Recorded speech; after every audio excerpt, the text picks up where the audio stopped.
ஓம் Saravanabhava channel வாயிலாக உங்களை சந்திப்பதில் பெருமகிழ்ச்சி அடைகிறேன். இன்றைய பதிவு ஏப்ரல் மாத ராசி பலன்கள். முதலில் இந்த ஏப்ரல் மாதத்துக்குரிய கிரக நிலைகளை பார்க்கலாம். அப்படி பார்க்கும் பொழுது மிதுன மனையில் குரு பகவான் அமர்ந்திருக்கார். ராகு பகவானும் புதன் பகவானும் கும்பராசியில் வீற்றிருக்க இந்த மாதம், அதாவது ஏப்ரல் மாதம் 11ஆம் தேதி புதன் பகவான் கும்பத்திலிருந்து மீன ராசிக்கு பயிற்சி அடைகிறது. அதே போல் மீன ராசியில் சனி, சூரியன், செவ்வாய் இந்த 3 கிரகங்கள் அமர்ந்திருக்கு. இதில் சூரிய பகவான் பார்த்திங்கன்னா ஏப்ரல் மாதம் 14ஆம் தேதி மீனத்திலிருந்து மேசத்துக்கு பயிற்சியாகி அங்கே உச்ச பலம் அடைய போகுது. அதே போல் சுக்கிர பகவான் இப்போ மேசத்தில் உட்கார்ந்துருக்கார். இந்த மேசத்தில் இருக்கக்கூடிய அந்த சுக்கிர பகவான் 19ஆம் தேதி எங்கே போகிறாருன்னா ரிஷபத்தில் போய் அமர்ந்து ஆட்சி பலத்தோட ஸ்ட்ராங்காக இருந்து பலனை தரப்போகிறது. கேது பகவான் சிம்மத்தில் இருக்குது. ஸோ இந்த கிரக அமைப்புகளை வைத்து கொண்டு இந்த ஏப்ரல் மாதம் என்ன பலன், எப்படி இருக்க போகுது, என்ன மாதிரியான விஷயங்களை நம்ம செய்யலாம், எது சாதகமாக இருக்குது, எது பாதகமாக இருக்குது, என்ன மாதிரியான தெய்வ வழிபாடு உகந்தது என்பதை பற்றி இந்த பதிவில் நம்ம டீட்டெயிலாக நம்ம பார்க்க போகிறோம். இந்த பதிவினை முழுவதுமாக பாருங்கள். கண்டிப்பாக ஏதாவது ஒரு ரூபத்தில் உங்களுக்கு யூஸ்ஃபுல்லாக இருக்குங்கிறதுல மாற்று கருத்து கிடையாது. நம்ம சேனலை நீங்கள் ஃபஸ்ட்டு டைம் பார்ப்பவர்கள் என்றால் மறக்காமல் சப்ஸ்கிரைப் பண்ணிக்கிங்க. துலாம் ராசி அன்பர்களே, ஏப்ரல் மாதம் என்ன பலன், எப்படி இருக்க போகுது அப்படின்னு பார்க்கும் பொழுது உங்கள் ராசிநாதன் என்று சொல்லக்கூடிய சுக்கிர பகவான் 7ஆம் இடம் என்று சொல்லக்கூடிய திருமணஸ்தானத்தில் உட்கார்ந்துருக்கார். அப்போது உங்கள் ராசி அதிபதி 7ஆம் இடத்தில் அமர்ந்து கொண்டு உங்கள் ராசியை பார்ப்பது ஒரு அற்புதமான ஒரு அமைப்பு. அப்போது ராசிநாதன் உங்களை பார்க்கும்போது நிச்சயமாக நீங்கள் என்ன செய்யணும், என்ன பண்ணணும் என்று இந்த மாதத்தில் ஆசைப்பட்டு கொண்டு இருக்கிறீர்களோ அதை செயல்படுத்துவதில் எந்த தடையும் ஏற்படுத்த போவதில்லை. உற்சாகம் கிடைக்கும், புத்துணர்ச்சி கிடைக்கக்கூடிய ஒரு நல்ல மாதமாகவே உங்களுக்கு அமையப்பெறுது. 2ஆம் அதிபதி குடும்பாதிபதி போய் 6ஆம் இடத்தில் இருக்குது. எதிர்ப்பு, பகை என்று சொல்லக்கூடிய 6ஆம் இடத்தில் அமர்ந்து கொண்டு அங்கே சூரியன், சனி இந்த பாவ கிரகங்களினுடைய தொடர்பில் இருக்கிறதுனால சில சமயங்களில் கோபம், ஆக்ரோஷம் என்பது இயல்பாகவே வெளிப்படுத்தும். அப்போது குடும்பத்தில் இருக்கின்றவர்களோட கொஞ்சம் அனுசரித்து போகணுங்கிறத ஆழமாக மனதில் பதிய வைத்து கொள்ளுங்கள் இந்த துலாம் ராசி என்பர்கள். ஏன்னா அந்த செவ்வாய் சனி சேர்த்தாலே அங்கே ஒரு எரிச்சல் ஊட்டக்கூடிய சில தன்மைகளை கொடுத்துரும். உங்களை டெம்ட் ஆக்குவாங்க, உங்களை கோபப்படுத்துவாங்க. அதில் கொஞ்சம் கவனம். வாக்கு விஷயத்தில் கொஞ்சம் கவனத்தோடு செயல்படுவது சிறப்பு. முயற்சி ஸ்தானத்தின் அதிபதியாக இருக்கக்கூடியவர் குரு பகவான். அவர் 9ஆம் இடமான பாக்கியஸ்தானத்தில் அமர்ந்து கொண்டு 3ஆம் இடத்தை பார்க்குறார். அப்போ 3ஆம் இடம் வலுப்பெறுகிறது. கீர்த்தி, புகழ் சார்ந்த விஷயங்கள் உங்களுக்கு சிறப்பை தரும். சகோதரர்கள் விஷயத்தில், அதாவது உங்கள் சகோதர சகோதரிகள் மூலமாக சில நல்ல விஷயங்கள் ஏற்படுத்தக்கூடிய அமைப்பு தான். ஆனால் கோபம் மட்டும் படக்கூடாது. தூரதேச பிரயாணங்கள் மூலமாக அனுகூலங்கள், ஆதாயம் உண்டு. புதிய புதிய ஒப்பந்தங்கள் கிடைக்கக்கூடிய வாய்ப்புகள். அதே சமயத்தில் விற்பனை சம்பந்தப்பட்ட விஷயத்தில் இருக்கிறவங்களுக்கெல்லாம் புதிய, அதாவது ஒரு டெக்னாலஜி புதுப்பித்துவீங்க, புதுசாக ஏதாவது ஒரு இம்ப்ளிமெண்ட் பண்ணணுங்கிற அந்த எண்ண உணர்வுகளை கொடுக்கக்கூடிய ஒரு மாதமாக இந்த துலாம் ராசி என்பவர்களுக்கு அமையும். அப்போ பிரயாணங்கள் ஏற்படுத்தும். வியாபாரம் நல்லா இருக்க போகுது. விற்பனை நன்றாக இருக்க போகிறது. ஒப்பந்தம் ஏதாவது ஒரு ரூபத்தில் உங்களுக்கு கிடைக்கப் போகிறது. வீடு சார்ந்த விஷயங்கள், நிலம் சார்ந்த விஷயங்கள் உங்களுக்கு அனுகூலமான ஒரு நல்ல மாதமாகவே உங்களுக்கு அமையப் போகிறது. அதே சமயத்தில் ஒரு சிலர் வீடு வாங்கக்கூடிய யோகங்களும் இந்த காலகட்டம் நிச்சயமாக உண்டு. அதில் எந்தவித மாற்று கருத்து இல்லை. 5ஆம் இடத்தில் ராகு உட்கார்ந்திருக்கார். அப்போது குழந்தைகள் சார்ந்த விஷயங்கள், அதாவது குழந்தை பாக்கியம் சார்ந்த விஷயத்தில் பார்த்திங்கன்னா செயற்கை முறையில் கருவூட்டல் அப்படிங்கிற தன்மையில் இருக்கக்கூடிய அத்துணை துலாமுக்கும் இந்த மாதம் ஒரு நல்ல மாதமாகவே அமைகிறது. நிறைய செலவு பண்ணிட்டாங்க சார், ஒரு ட்ரீட்மெண்ட் எடுத்து சக்ஸஸ் கொடுத்துட்டா போதும், மற்றது எல்லாமே நமக்கு இருக்குது, ஒரு குழந்தை பாக்கியம் மட்டும் இருந்தால் போதும், குடும்பத்தில் மகிழ்ச்சி சந்தோஷத்தை கொடுக்கும் அப்படிங்கிற அந்த உணர்வில் இருக்கக்கூடிய இந்த துலாமுக்கு இந்த மாதம் நல்லது நடக்கக்கூடிய ஒரு நல்ல மாதமாகவே அமைகிறது. ஏன்னா குரு பகவான் இப்போ வக்ர நிவர்த்தி அடைந்து 9ஆம் இடத்துல பாக்கியஸ்தானத்தில் அமர்ந்து கொண்டு 5ஆம் இடத்தை பார்க்குறார். குழந்தை காரக கிரகமான இது, ஏன்னா இது ஆதாரபூர்வமாக தான் நான் சொல்கிறேன், குழந்தை காரக கிரகம் குழந்தை ஸ்தானத்தை பார்க்குது. அப்போ உங்களுக்கு ஒரு குழந்தை பாக்கியம் கொடுத்தே தீர வேண்டும் என்கின்ற அமைப்புக்கேற்ப நல்லவைகள் நடக்கக்கூடிய ஒரு நல்ல மாதம்தான் இந்த ஏப்ரல் மாதம். அதே சமயத்தில் குலதெய்வ வழிபாடு ரொம்ப இம்பார்ட்டன்ட். இந்த மாதம் ஒரு தடவையாவது உங்கள் குலதெய்வத்துக்கு சென்று உங்கள் பிரார்த்தனையை நீங்கள் என்ன மனசில் ஓடுதோ அதை செய்தீர்கள் என்றால் அது பலிதமாகுங்கிறதுல எந்தவித மாற்று கருத்தும் கிடையாது.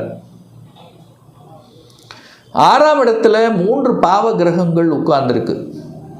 அப்போது கடன் தன்னுடைய கெப்பாசிட்டிக்கு மேலே போயிடக்கூடாது அப்படிங்கிறத மைண்டில் வச்சுக்கோங்க. 1. 2வது கோபம் வரும், கோபத்தை மட்டும் கட்டுப்படுத்தணும். ஏன்னா யோசிக்கணும், ஏன்னா முதல்ல யோசிக்காமல் எதையாவது செய்துவிட்டு அதுக்கப்புறம் வருத்தப்படக்கூடிய நிகழ்வுகளை உருவாக்கிறோம். ஏன்னா சனி செவ்வாய் சூரியன் சனி இதெல்லாம் சேர்ந்துருக்கு, 3 பாவ கிரகங்கள் இணைந்து இருக்கின்ற காரணத்தால் இது ரொம்ப கவனத்தோடு செயல்படணும். நிதானம் பொறுமை ரொம்ப ரொம்ப அவசியம் இந்த துலாம் ராசி என்பவர்களுக்கு. கடன் ஆனாலும் சரி, கடன் பெருசு பண்ணி விட்டுரும். அப்போ கடனை கவனமாக கையாளணும், கடன் கெப்பாசிட்டிக்கு மேலே போயிடக்கூடாது. வம்பு வழக்கு கோர்ட்டு கேஸ் நெகட்டிவ் எந்த ஒரு நெகட்டிவ் விஷயத்துக்குள்ளேயும் இந்த மாதம் துலாம் ராசி என்பவர்கள் செல்லக்கூடாதுங்கிறத ஆழமாக மனதில் பதிய வைத்து கொள்ளுங்கள். சுக்கிரன் 7ஆம் இடத்தில் இருக்கிறது ரொம்ப நல்லது தான். திருமண பாக்கியங்கள் திருமணம் சார்ந்த விஷயங்கள் இதெல்லாத்தையும் கொடுக்கும். பட் சின்ன சின்ன தடைகளை கொடுத்தாலும் உங்களுக்கு பெரிய பாதிப்பை ஏற்படுத்த போவது இல்லை. திருமணம் ஒரு சிலருக்கு நிச்சயார்த்தம் ஆகும். திருமணம் நடந்து முடிந்தவர்கள் அந்த குடும்பத்தோடு இருக்கின்றவர்களுக்கெல்லாம் கொஞ்சம் ஒரு ஈகோ கிளாஸ் இந்த மாதிரி எல்லாம் வரக்கூடாதுங்கிறத ஞாபகத்தில் வச்சுக்கோங்க. ஏன்னா சுக்கிரன் போய் 8ஆம் இடத்துல போய் மறைய போகிறார். உங்கள் ராசி அதிபதி போய் 8ல் மறைய போகுது. எப்போ? இந்த ஏப்ரல் மாதம் 19ஆம் தேதிக்கு அப்புறம். அதே சமயத்தில் வாக்காதிபதி போய் 6ஆம் இடத்துல இருக்குது, சூரியனும் 6ல் இருக்குது. சூரியன் செவ்வாய் 2 உஷ்ண கிரகங்கள். அப்போது கண்டிப்பாக கோபத்தை வர வச்சிரும். இது மட்டும்தான், நிதானம் ரொம்ப முக்கியம். சார் வேலை கிடைக்குமா? கண்டிப்பாக வேலை கிடைக்கும், உங்கள் முயற்சியால் வேலை கிடைக்கும். லாபாதிபதி 6ஆம் இடத்தில் உட்கார்ந்துருக்கார். அதனால் கண்டிப்பாக வேலை கிடைக்கும். வேலை தேடிக்கொண்டிருக்கின்றவர்களுக்கெல்லாம் இது ஒரு நல்ல மாதம்தான். கண்டிப்பாக ஒரு 2 இன்டர்வியூ அட்டன் பண்ணிட்டேன், 3 இன்டர்வியூ அட்டன் பண்ணிட்டேன், வெயிட்டிங் லிஸ்ட்டில் போட்டிருக்காங்க, கிடைக்குமா கிடைக்காதா அப்படிங்கிற அந்த தன்மையில் இருக்கிறவங்களுக்கெல்லாம் இந்த மாதத்தினுடைய இறுதியில் கண்டிப்பாக வேலை கிடைத்து விடும். அதில் மாற்று கருத்து இல்லை. இந்த கோபம் ஆக்ரோஷம் எல்லாமே இந்த ஏப்ரல் 14ஆம் தேதி வரைக்கும் தான். அந்த 14க்கு அப்புறம் சுக்கிரன் லாபாதிபதி போய் உச்ச பலம் பெறுது. அப்போ சூரியன் உச்ச பலம் பெறுது. அரசு விஷயத்தில் கொஞ்சம் வேலைப்பளு அதிகம், டென்ஷனாக இருக்குது, அப்படி இப்படி இருக்கிறவங்களுக்கு எல்லாம் நல்லபடியாக இந்த ஏப்ரல் 14க்கு அப்புறம் நல்லபடியாக அமையும்.